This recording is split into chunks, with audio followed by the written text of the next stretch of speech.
On October 14, 1939, during a raid on Scapa Flow by the U-47, a German submarine, the HMS Royal Oak was torpedoed and sunk.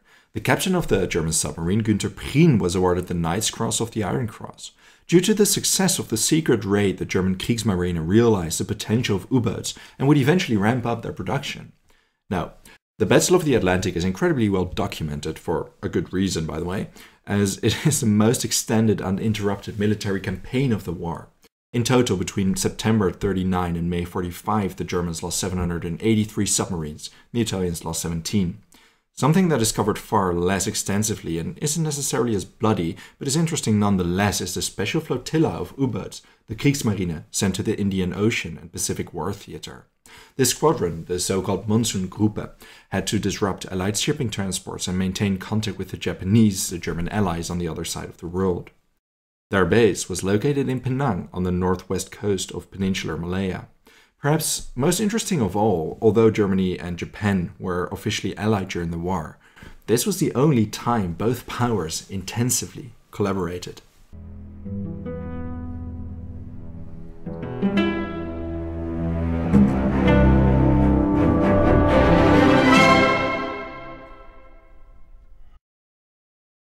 During the initial stages of the war, there was some talk among Kriegsmarine admirals to send a flotilla of U-boats to the Indian Ocean. Although it would be an addition to have manpower there and disrupt Allied supply lines, nobody considered it a feasible mission. U-boats were challenging to resupply, the Germans didn't exactly have an abundance of them, and there was an intensifying war waging in the North Atlantic Ocean. Because sending a squadron of U-boats to the Indian Ocean suffered so many logistical issues, commanders decided to hold off from doing so. Although there wasn't very intensive contact between Japan and Germany, the communication they did have consisted of cargo boats transporting goods between the two powers. Japan suffered from notorious resource problems and a technological disadvantage compared to their main adversary, the United States. Meanwhile, the German war machine required resources available to Japan such as tungsten, quinine, and rubber. Regardless of the occasional cargo shipments, Germany and Japan never managed to establish a stable logistical naval connection. Of the 37 cargo ships that started the journey from German ports to Japan, 20 did not return. There was a tremendous risk on the route through the Atlantic Ocean, past the South African Cape of Good Hope, the Indian coastline, and the war theaters over there. Following excessive losses, the German admiral Erich Raeder decided to put a stop to any attempts to establish a naval connection with Japan. This changed when on January 30th, 1943, Admiral Karl Dönitz was appointed Supreme Commander of the Navy, replacing Erich Raeder. Previously, Dönitz was the senior submarine officer of the Kriegsmarine. His appointment could not have come at a better time regarding the plan to send submarine squadrons east and intensify naval relations with the Japanese, which by this point hadn't really been considered seriously anymore. There were several upsides a base near the Pacific Theater would have for the Germans. Due to the losses both on land and sea, Germany could benefit from an overseas port and supply line. Not to mention that due to Operation Barbarossa, contact with their Japanese allies was hindered even further, and the Pacific Theater wasn't too hindered by submarine warfare, so the Allied cargo convoys would not be as protected as those in the Atlantic Ocean were. Some surprise strikes by weaponized transport submarines could very well help the German war effort and would undoubtedly do more damage than it would in the Atlantic Ocean. Dönitz considered using submarines for transport to and from Japan, using their stealth to evade Allied squadrons on their way. Initially, this idea was given the green light, but due to heavy losses of submarines in the subsequent battles in the North Atlantic Ocean, the plan was put on hold. By this point, the tide of war turned against Germany both on land, as the Germans lost the Battle of Stalingrad by February 1943, but also on the sea, with the Kriegsmarine losing dozens of submarines every month. In turn, German commanders decided it would be foolish to use their valuable submarines for transport. But that is not to say they gave up the plan of using submarines for transport. Instead, they appealed to their allies, the Italians. According to Dönitz, Italian submarines weren't made for modern warfare anyway, a pretty telling statement about the German-Italian alliance during the war. It was during that time Japan requested 2 German submarines so that they could study them and use their design to improve their own submarines. Toying with the idea of using Italian submarines for transport and German submarines to hinder Allied convoys in and near the Pacific, the Kriegsmarine decided to send 2 submarines, the U-511 and U-178. The crew of these submarines were tasked with establishing an operational submarine base on Penang, an island northwest of the Malay Peninsula. Previously, the island was used as a seaplane base by the British, but early on in the war, the Japanese captured the area and established an operational base for their fleet. As for the U-511, it set sail to Penang in May 1943. It arrived earlier than its counterpart. It was given to the Japanese to study and inspect its design. It was renamed the RO-500. The photograph you're seeing is of the actual submarine with the Japanese flag on it. As for its crew, it remained in Penang to replenish the ranks of the submarines that would undoubtedly arrive at any time. And they would. 3 weeks later, the U-178 arrived. This U-boat had initially been patrolling the Mozambique Channel between Gibraltar and Mozambique. During this mission, its commander, Wilhelm Doms, received orders to sail to Penang to establish a base there. Once the base was established, Doms would become the commander of the entire Asian squadron of German U-boats. It was on August 27 they arrived at Penang, and several more U-boats were already on their way. Although the 2 U-boats didn't arrive until August 1943, by June the command of the Kriegsmarine already decided upon increasing the presence of U-boats in Asia. The first batch of 11 U-boats would form the core of the so-called Monsun Gruppe. Its name refers to the monsoon season, during which the U-boat campaign should start in the region. Yet it was a maritime route full of dangers and hardships for the U-boats, and although all 11 were Type 9 submarines designed for operations far from home, among these subs was the U-200, a Type 9D2. Among its crew were several soldiers of the famous Brandenburger Division, special sabotage units I have created a separate video about. Their mission was to land in South Africa to sway the Boers to pick up arms against the British. Yet the submarine didn't come that far, and near the coast of Iceland it was sunk by depth charges from a British Liberator plane. Eventually, of the 11, only 5 U-boats ended up reaching the peninsula. The rest were sunk during their voyage. A pretty telling example of how difficult it was to reach the peninsula and traverse the hostile areas in the ocean is the example of the replenishment submarines that accompanied the Wolfpack. So, initially the U-462 fitted to transport cargo had a tough time in its attempt to reach the peninsula. It was severely damaged by a Mosquito aircraft in the Bay of Biscay. Following its repairs, it was attacked near the Spanish coast by a British B-24 Liberator.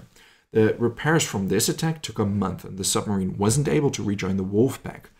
Once repaired in late July, it didn't have any more luck.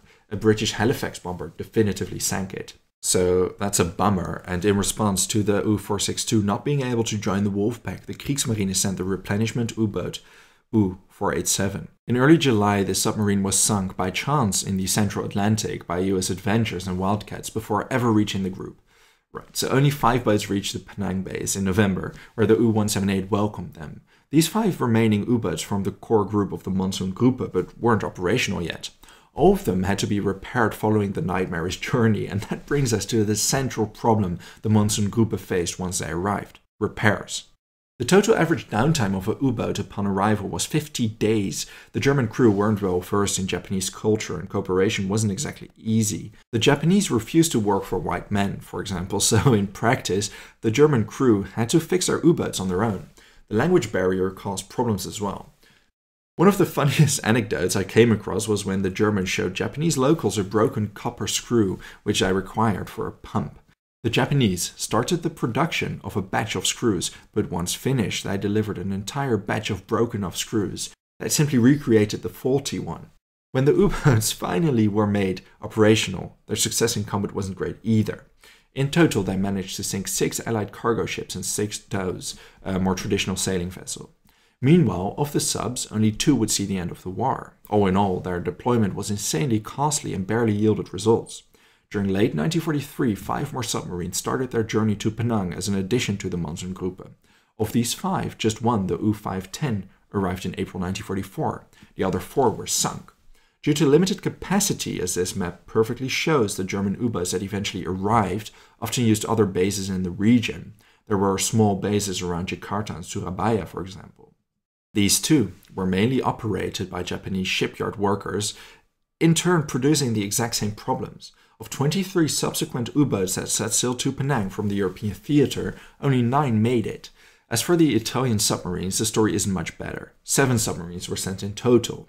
One of them, the Ammiraglio Cagni, learned of the Italian armistice and surrendered at South Africa. 2 others disappeared into the ocean. The Bagnolini sunk off the Cape of Good Hope, and another managed to reach Penang, but upon its return it was torpedoed and sunk. Only the Comandante Capellini and the Torelli did arrive at Penang, and they served the Germans for as long as the war continued. From early 1944 onwards, the Germans focused more on transporting materials from Asia to Germany than missions against Allied cargo convoys. Actually, the only real combat victory in the Pacific theater of the entire mission was by the U-862, commanded by Captain Heinrich Timm. This submarine torpedoed and sank the American SS Robert J. Walker. This was the only German U-boat that sank an Allied ship in the Pacific Ocean. There were other successes around the Indian Ocean, however.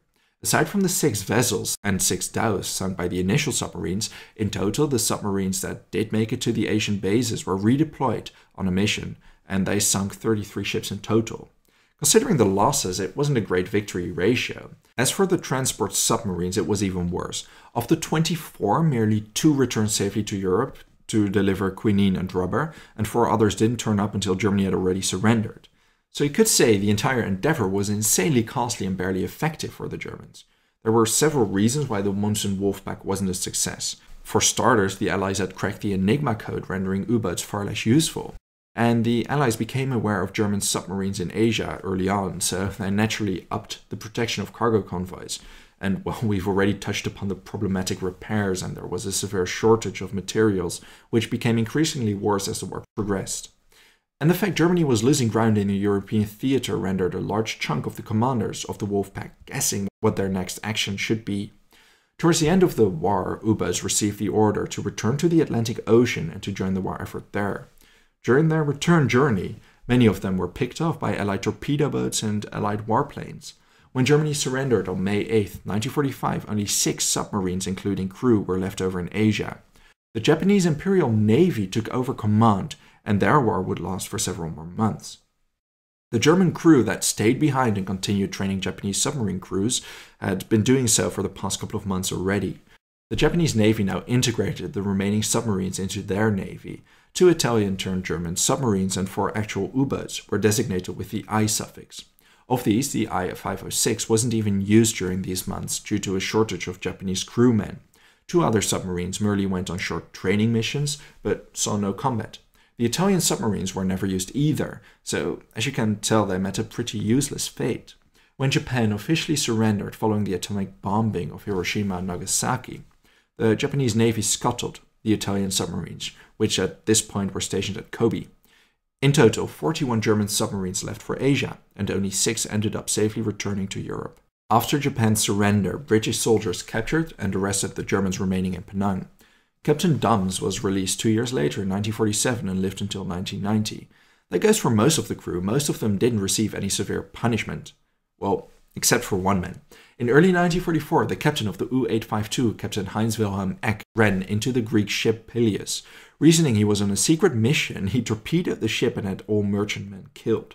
Following the war, he was put on trial, convicted of war crimes, and executed. His case was the only case of U-boat personnel convicted of such acts, only to be executed thereafter. To summarize, I think it's safe to say the Monsun Gruppe and the German attempts to establish a submarine base in Malaya was an utter failure. Partly because they were victims of circumstance, but also because it was a mission that faced so many logistical difficulties before that even started, that it's odd the Kriegsmarine continued with it anyway. Even for them, a voyage past the tip of Africa and through the Indian Ocean was a challenge. Among these subs. Thank you for watching this video. If there's a topic or event you'd like to know more about, let me know your thoughts in a comment. I would also really like to thank all my patrons and channel members for their generous support. If you enjoy House of History and want to support my work, consider checking me out on Patreon or becoming a channel member. For just $1 a month, you will gain access to the exclusive Patreon series. Don't forget to subscribe. See you next time.